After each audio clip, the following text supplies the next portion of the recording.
Yan mga katribo, nandito na tayo sa aking pupuntahan. Titingnan ko yung aking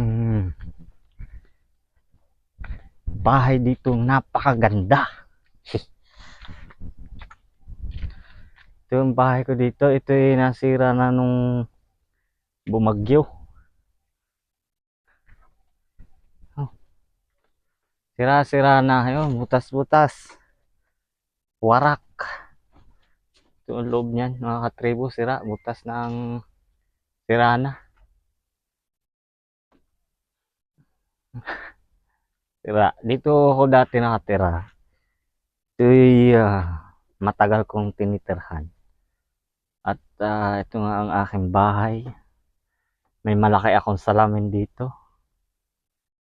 Ito ay binili ko.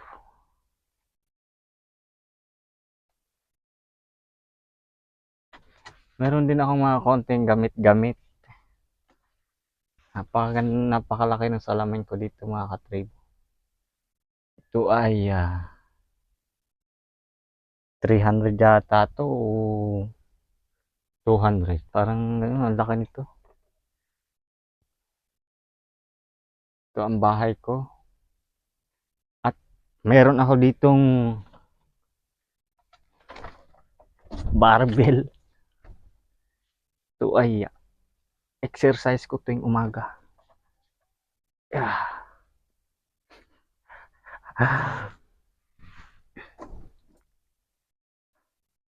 Sira na ang sahig, wala nang kailangan ng i-repair. Sinira ng bagyo. Bagyohan. Yung manok ko pala dito mga katribo ay namisa na. Kaya mga katribo, at ako'y hahanapin ko yung manok kong yun. Kakaunti lang ng mga manok ko dito at kinain na ng alamir.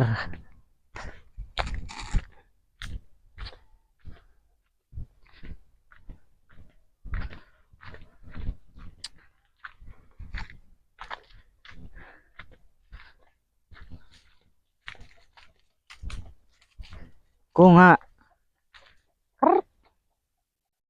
Aking manok oh. Daming sisiw. Daming sisiw.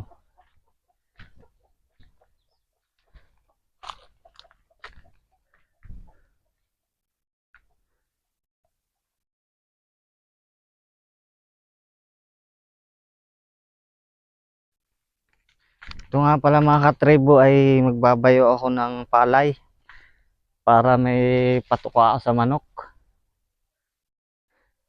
Sa amin ho, hindi mo nabili ng patuka sa manok. Ang patuka ho namin palay. Hindi ho kami gumagastos.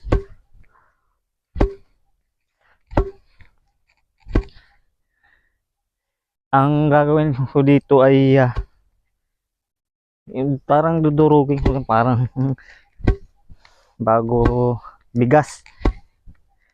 Ito ho ay palay kaingin. Seryoso.